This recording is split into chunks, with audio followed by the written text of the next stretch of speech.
예배를 지난 삶으로 우리 신앙이 자라가 성장하기를 소망하면서 오늘도 인사드립니다. 매일 성경 오늘 묵상 말씀은 요한복음 4장 27절에서 42절까지입니다. 사마리아 수가라는 마을에서 한 여인을 만난 예수님에 대한 기록이 계속 이어지고 있습니다. 은혜로운 말씀이기도 하고 또 우리의 마음을 어루만지는 말씀이기도 하죠. 오늘 본문 말씀을 같이 먼저 읽어보겠습니다. 이때 제자들이 돌아와서 예수께서 여자와 말씀하시는 것을 이상히 여겼으나 무엇을 고하시나이까 어찌하여 그와 말씀하시나이까 묻는 자가 없더라.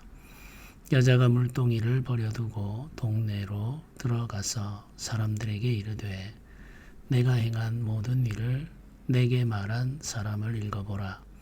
이는 그리스도가 아니냐 하니 그들이 동네에서 나와 예수께로 오더라. 그 사이에 제자들이 청하여 이르되 랍비여 잡수소서. 이르시되 내게는 너희가 알지 못하는 먹을 양식이 있느니라. 제자들이 서로 말하되 누가 잡수실 것을 갖다 드렸는가 하니 예수께서 이르시되 나의 양식은 나를 보내신 이의 뜻을 행하며 그의 일을 온전히 이루는 이것이니라.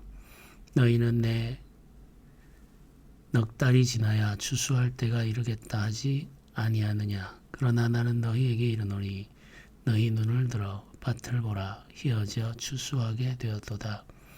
거두는 자가 이미 삭도 받고 영생에 이르는 열매를 모으나니 이는 뿌리는 자와 거두는 자가 함께 즐거워하게 하려 함이라. 그런즉 한 사람이 심고 다른 사람이 거둔다 하는 말이 옳도다.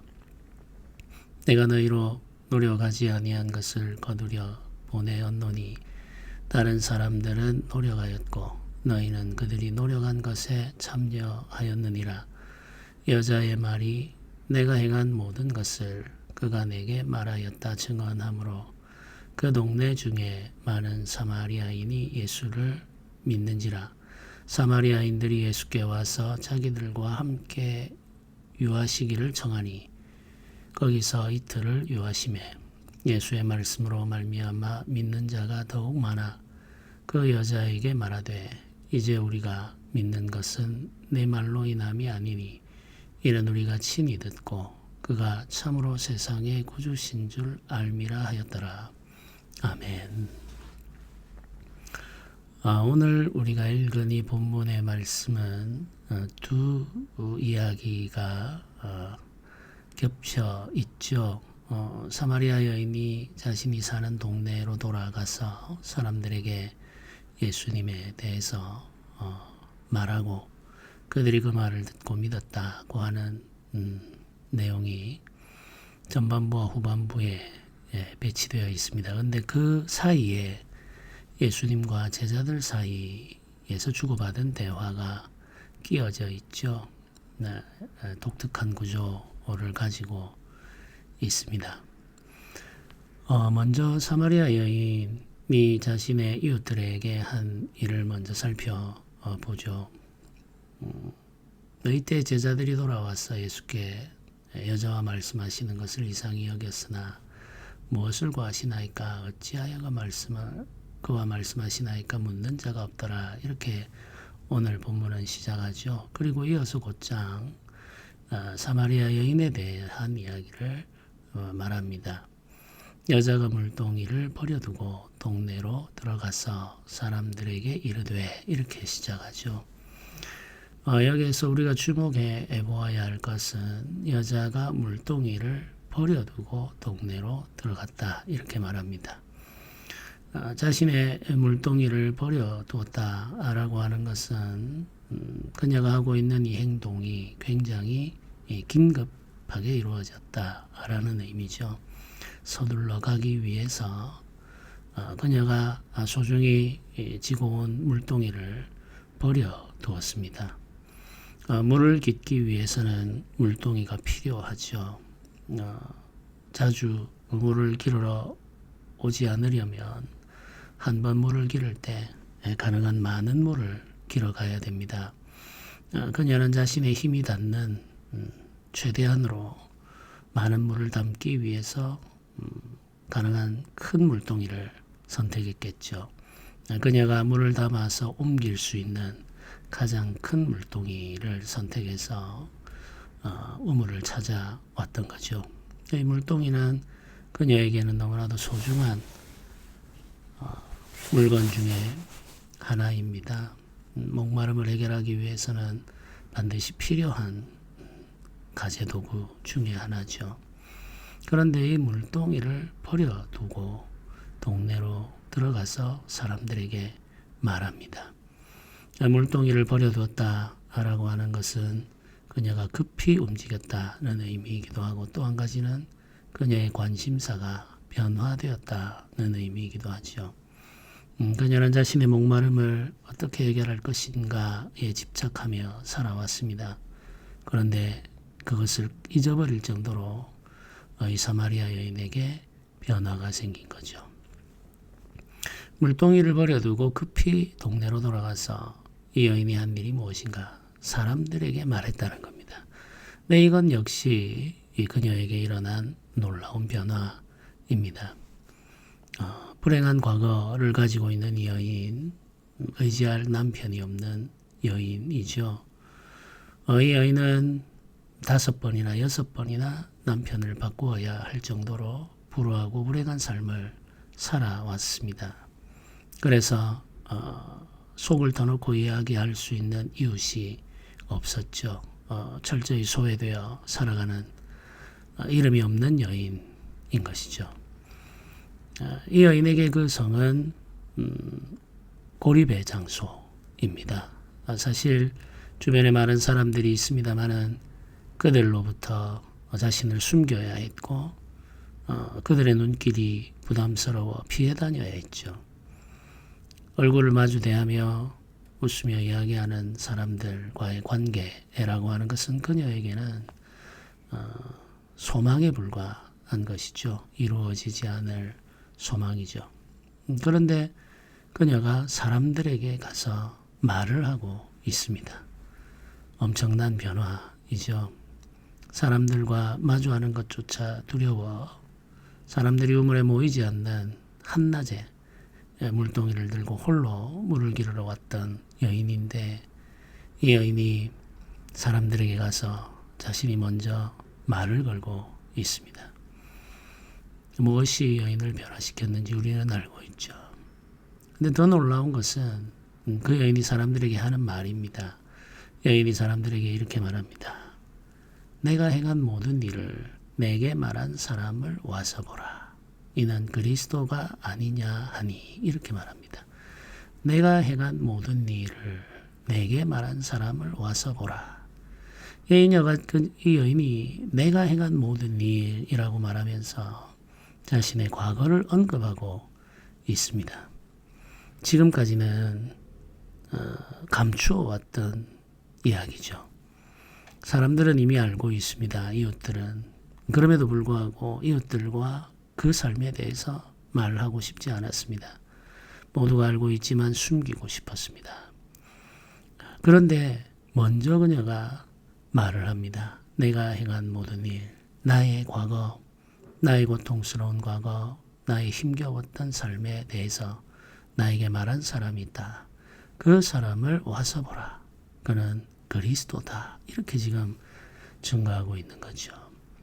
지금까지는 누군가가 그 말을 할까봐 두려워 피했고, 그와 관련된 이야기가 나올 때면 소스라치게 놀라고 예민해지고 버럭버럭 화를 내며 사람들과 대거리를 할 때도 있었죠. 그런데 오늘은 어쩐 일인지 그녀가 먼저 자신의 과거를 이야기합니다. 단지 자신의 과거를 하소연하듯이 늘어놓는 것이 아니라 자신의 과거에 대해서 다 알고 이야기한 그리스도가 있다는 사실을 증거하고 있는 거죠. 나의 과거를 다 알고 나의 과거를 어루만지며 나를 위로하신 그리스도가 계시는데 당신들도 이분을 만나야 한다. 와서 보아라. 이렇게 지금 증거하고 있는 거죠. 놀라운 변화입니다.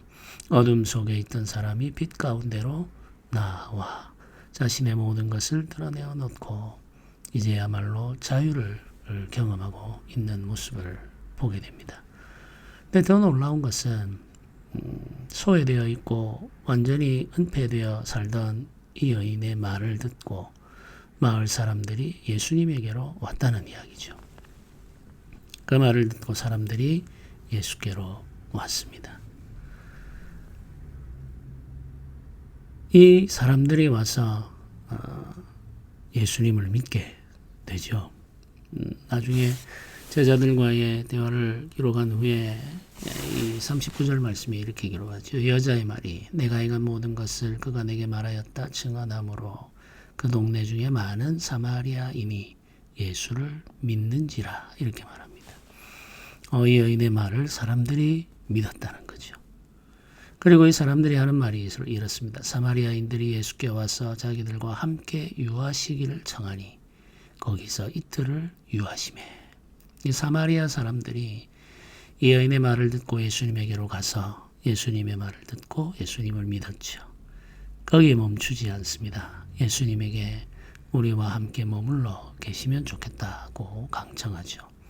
예수님은 그들의 부탁을 듣고 그곳에 이틀을 더 머물게 됩니다.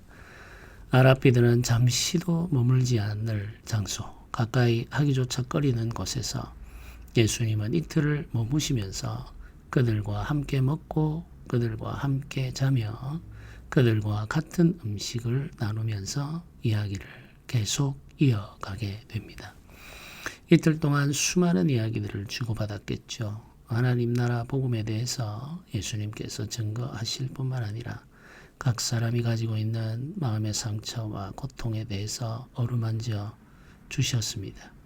주님께서 이들과 이틀을 유하시면서 말씀을 전하자 말씀을 믿는 자들이 더욱 많아졌습니다. 예수님을 믿는 사람들이 더 많아진 거죠. 그리고 그들이 믿고 난 이후에 여자에게 이렇게 말합니다. 이제 우리가 믿는 것은 네 말로 인함이 아니니 이는 우리가 친히 듣고 그가 참으로 세상의 구주신 줄 알미라 이렇게 고백합니다. 처음에는 사마리아 여인의 말을 듣고 예수님께로 갔습니다.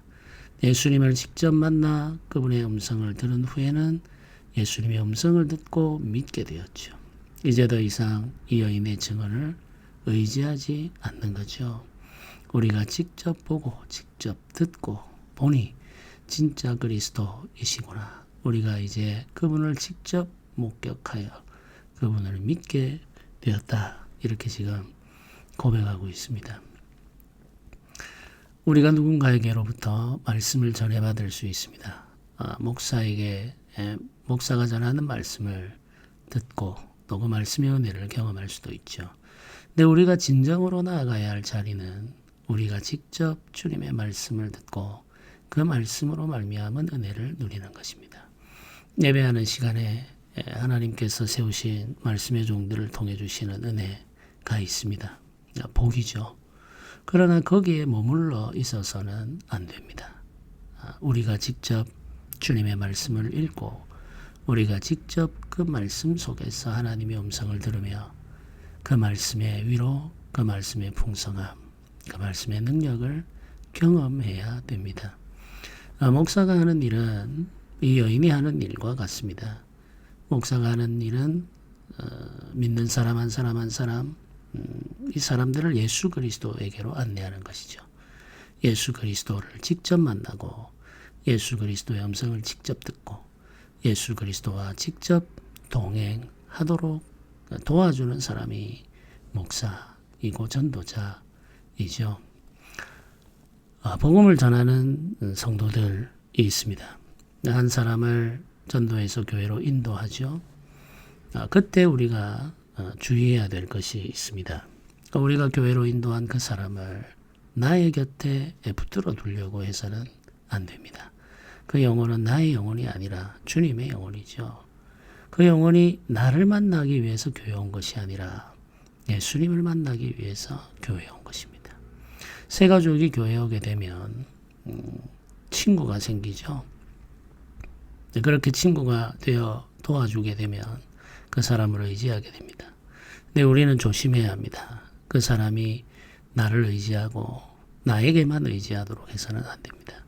그가 예수 그리스도를 만나게 해 주어야 합니다.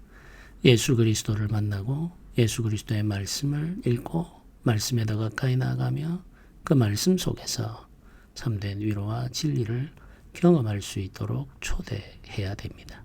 안내해야 되는 거죠. 새 가족들이 주님을 만날 뿐만 아니라 다른 많은 사람들과의 교제의 폭도 넓혀 갈 수 있도록 해 주어야 합니다. 나와의 관계에 집착하도록 하는 것은 바른 섬김의 모습이 아닙니다. 그렇게 하다 보면 우리의 영혼이 성장할 수 없게 되고 우리의 영적 삶의 풍요로움을 경험할 수 없게 됩니다. 주께서 우리에게 베풀어 주시는 은혜는 크고 넓고 깊습니다. 그 풍성한 은혜를 경험하기 위해서 예수 그리스도에게로 가야 하며 많은 사람들과의 교제를 받아들여야 하는 거죠. 사마리아 사람들은 한 여인의 전도를 받아들였습니다. 놀라운 것은 이 여인은 그 마을에서 가장 불행한 사람이었죠. 그 마을에서 가장 작은 자였습니다. 가장 가난한 자였습니다. 가장 가난하고 가장 작으며 가장 불행한 여인이 먼저 예수님을 만났습니다. 그리고 이 여인이 예수님을 전할 때 그 성에 사는 많은 사람들이 그 말을 듣고 믿었다는 이야기죠. 놀라운 복음의 역사죠. 우리는 종종 힘 있는 자들, 부유한 자들, 많이 배운 자들, 소위 세상에서 먼저 성공한 자들을 통해서 복음이 전해진다는 생각을 가지고 있습니다. 근데 성경과 역사가 말하는 것은 그것과 다릅니다. 복음은 작은 자들, 가난한 자들, 소외된 자들, 심지어 그 시대, 그 마을에서 가장 작은 자들, 가장 가난한 자들을 통해서 복음이 전해져 왔다는 거죠. 로마에서 복음을 먼저 받아들인 사람들은 노예들이나 해방된 노예들이었습니다. 사실 로마 시대의 교회는 노예들의 공동체라고 말할 수 있을 정도로 그들이 주류가 되어 있었던 그런 생명 공동체였죠. 이 땅에 교회가 점점 더 부유해지고 화려해지는 것은 하나님이 주신 은혜이기도 합니다만은 굉장한 위기의 징후이기도 하다는 사실을 우리는 잊어서는 안 되겠습니다. 우리의 편의를 생각하고 여러 가지 일들을 준비해야 합니다만은 지나치게 화려하게 되는 것은 항상 조심해야 할 일임을 잊지 않도록 해야 되겠습니다. 사마리아 여인과 그 성에 있는 사람들의 이야기 사이에 예수님과 제자들의 대화가 기록되어 있죠. 제자들이 예수님의 음식을 준비하기 위해서 마을에 갔다가 우물이 있는 곳으로 돌아오죠. 준비한 음식을 예수님에게 대접하기 위해 내어놓습니다. 근데 그 순간에 예수님께서 제자들에게 말씀하시는 게 이렇습니다. 내게는 너희가 알지 못하는 먹을 양식이 있느니라 이렇게 말하죠. 주님도 몸을 가지고 계시기 때문에 배고픔과 피곤함을 경험하죠. 우리가 경험하는 모든 일들을 함께 경험하십니다. 그런데 주님은 너희가 알지 못하는 음식이 있다 이렇게 말하죠. 이 말을 듣고 제자들이 누가 예수님이 드신 음식을 갖다 드렸는가 이렇게 서로 묻습니다. 수근거리는 거죠. 네, 예수님께서 하시는 말씀이 나의 양식은 나를 보내신 이의 뜻을 행하며 그의 일을 온전히 이루는 것이다. 이렇게 말씀을 해주시죠. 네, 이 말씀은 제자들에게 주는 새로운 교훈이죠.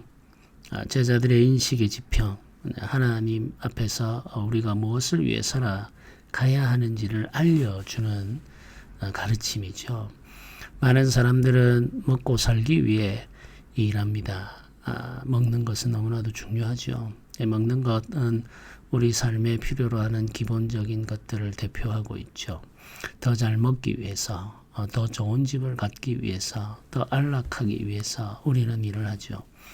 네, 예수님은 제자들에게 알려주십니다. 무엇을 먹기 위해서, 더 좋은 것 가지기 위해서 일하지 말고 새로운 음식이 있다는 사실을 알라는 거죠. 그 음식은 아버지의 뜻을 이루는 것이며 아버지께서 맡기신 일을 온전히 하는 것이다. 이렇게 지금 말씀을 해 주셨습니다. 우리가 아버지의 뜻을 이루고 아버지께서 맡기신 일을 온전히 행하는 것으로 음식을 삼을 수 있다면 얼마나 좋겠습니까? 그것이 나의 소득이다. 이렇게 생각하고 살아갈 수 있으면 얼마나 좋겠습니까?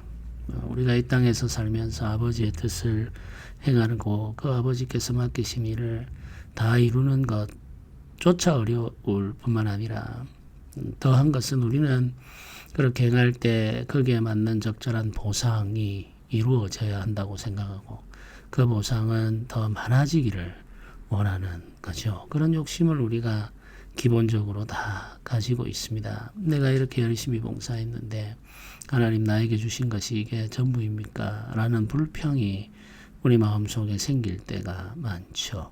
주님은 아버지의 뜻을 이루고 아버지께서 맡기신 일을 온전히 행하는 것으로 말미암아 음식으로 삼으셨다. 이렇게 말하죠. 제자들도 이 음식을 먹고 살라고 권면해 주시는 겁니다. 굉장히 부담스럽고 감당하기 힘든 말씀입니다만은 주님께서 주신 말씀임을 기억하면서 이 말씀도 우리의 마음에 담아 두어야 되겠습니다. 그러면서 주님께서 추수에 대해서 이야기합니다.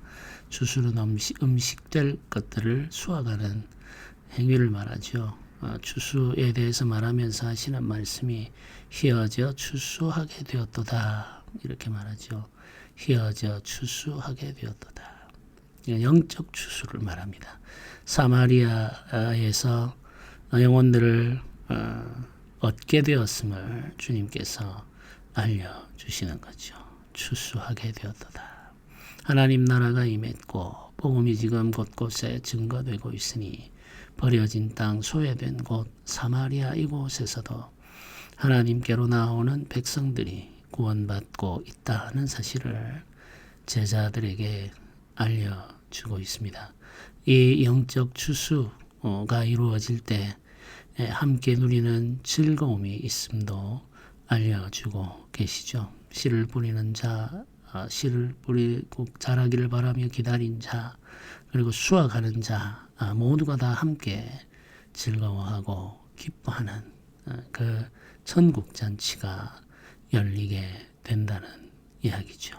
그래서 한 사람이 심고 다른 사람이 거둔다라고 하는 말씀을 알려주시면서 영적 추수의 시기가 도래했음을 주님께서 제자들에게 알려주고 계십니다. 영혼의 추수의 계절, 노순절 성령 강림 이후로 계속되고 있죠. 지금 우리가 사는 이 시대에도 성령의 시대이며 영혼의 추수가 계속되어야 할 시기입니다. 한국교회 전체의 흐름을 보면 교회가 점점 쇠퇴해가고 있는 흐름인 것은 사실이죠.